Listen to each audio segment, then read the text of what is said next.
Congratulations, you made it.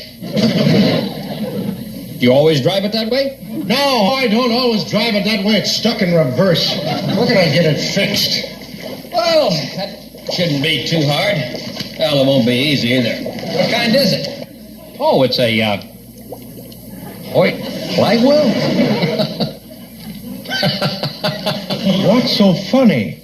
Oh, there's a farmer over at Steuben Bluff that has one of these. Of course, his front wheel keeps falling off. Well, it wasn't his front wheel. It was his back wheel. Not that one. It was the other one.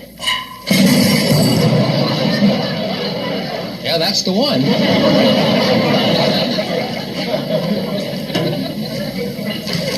Oh, I give up. I gotta get a new tractor.